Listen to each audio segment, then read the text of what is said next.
রাজ্য রাজনীতিতে দিনভর ঘটে যাচ্ছে নানা ঘটনা। তার মধ্যে এমন কিছু ঘটনা থাকে যেগুলি রীতিমতো চর্চার বিষয়বস্তু হয়ে উঠে আসে সংবাদ শিরোনামে। এই প্রতিবেদনে আপনাদের তেমনই একটি ঘটনার কথা জানাবো।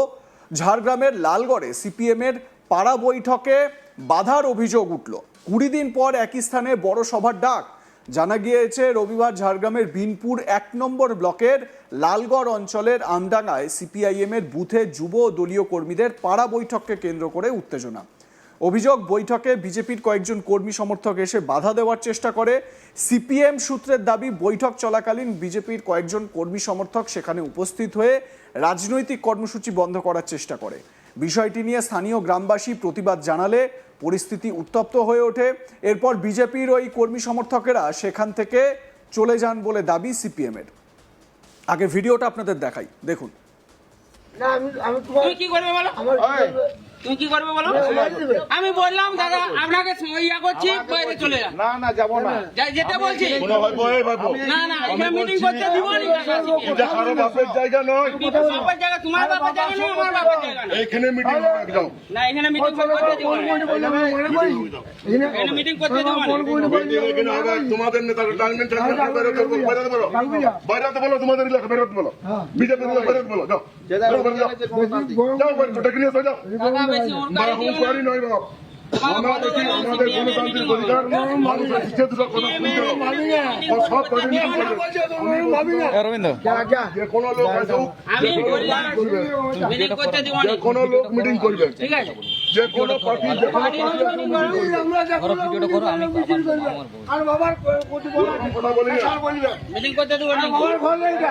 ফালতু ইয়া করতে যাও না। আমি বলছি তোর বাবা করে দেয় না, না, আমার বাবা করে দেয় না, তোমার বাবা করে দেয় না। মিটিং করলে আমরা বলছি না, তোর মিটিং হয়েছে, আমরা বলছি কোন সময় তো তুমি বললে কেন, তুমি বললে কেন, তুমি বললে কেন, তুমি এটাই যাই, তুমি বললে কেন, ওইটা জানছি এত বড় বিশাল বিশাল এটা আমাদের সব কিছু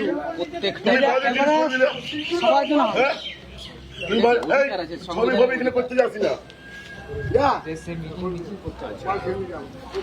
বাবা না আমি তোমার তুমি কি করবে বলো? আমার তুমি কি করবে বলো? আমি বললাম দাদা আপনাকে ইয়া করছি, বাইরে চলে যান। এই ঘটনার পর সিপিএম কর্মী ও স্থানীয় মানুষ তারা 20 দিন পর একই জায়গায় আরো বড় আকারে সভার ডাক দেন। ওই সভাকে ঘিরে ইতিমধ্যেই রাজনৈতিক মহলে শুরু হয়েছে চর্চা। দলীয় নেতৃত্বের বক্তব্যে কার্যত শোনা গিয়েছে চ্যালেঞ্জের সুর। সিপিএম নেতৃত্বের দাবি, গণতান্ত্রিক পরিবেশে মানুষের সঙ্গে কথা বলা এবং রাজনৈতিক কর্মসূচি করার অধিকার প্রত্যেক রাজনৈতিক দলেরই রয়েছে। কোনো ধরনের বাধা বা চাপের কাছে তারা পিছিয়ে যাবেন না। আগামী সভায় আরও বেশি সংখ্যক মানুষকে সঙ্গে নিয়ে এলাকায় রাজনৈতিক কর্মসূচি চালিয়ে যাওয়ার চ্যালেঞ্জও কার্যত ছুড়ে দিয়েছে সিপিএম। সেক্ষেত্রে আগামী সভায় ঠিক জমায়েত কেমন হয় এবং এই সভাকে ঘিরে রাজনৈতিক পরিস্থিতি কোন দিকে মোড় নেয়, এখন সেদিকেই নজর রয়েছে ওই এলাকার ওয়াকিবহাল মহলের। সিপিএম নেতা প্রদীপ সরকার, ওখানকারই নেতা, স্থানীয় নেতা, তিনি কি বলছেন শুনুন। হ্যাঁ, এটা আমিও লক্ষ্য করেছি। ওখানকার নেতৃত্বের সঙ্গে কথা বললাম।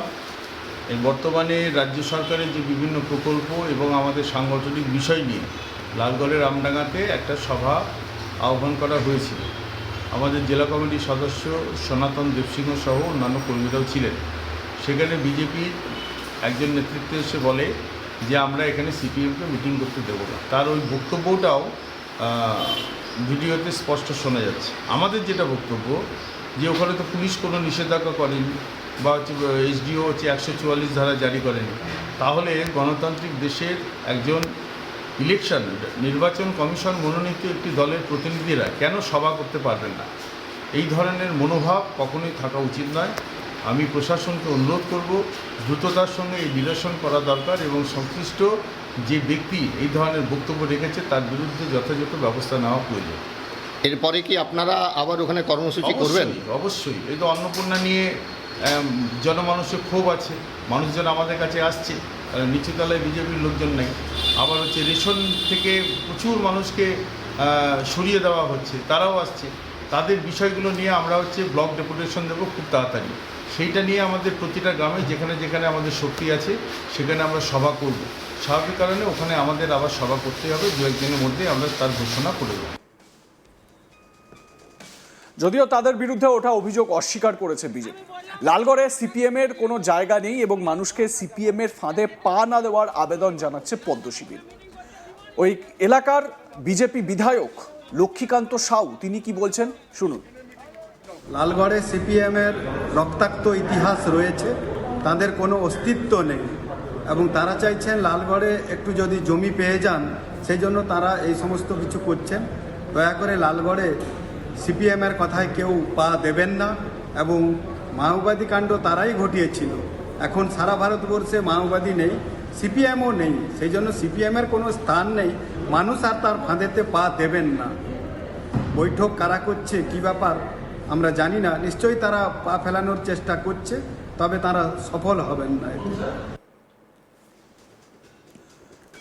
স্থানীয় বিজেপি নেতা রণজিৎ সেন কি বলছেন শুনুন। এরকম তো কোনো ঘটনায় আমরা এখনো শুনিনি যে আমাদের দলের কেউ গিয়েছিল সিপিএম এর কোনো কাজে বিঘ্ন বা বাধা ঘটাতে। এটা ওদের দলীয় ব্যাপার, দলের সবাই অসন্তুষ্ট আছে। সিপিএম যে 34 বছর রাজত্ব করেছিল, সেখানে নব্য আর আদি এই দুই সিপিএম এর মধ্যে এখন চরম বিস্তর লড়াই চলছে। আগে নিজেদের ঝামেলা, নিজেদের যে সমস্ত বিষয়গুলি আছে ওনারা নিজেদের মধ্যে আপোষে মীমাংসা করুক, তারপর ভারতীয় জনতা পার্টিকে তারা দোষারোপ দেবে। আপনারা কি তৃণমূলকে এখন বিরোধী দল হিসেবে মানছেন না? এখন কি সিপিএম এর বিরোধী প্রধান বিরোধী দল হিসেবে?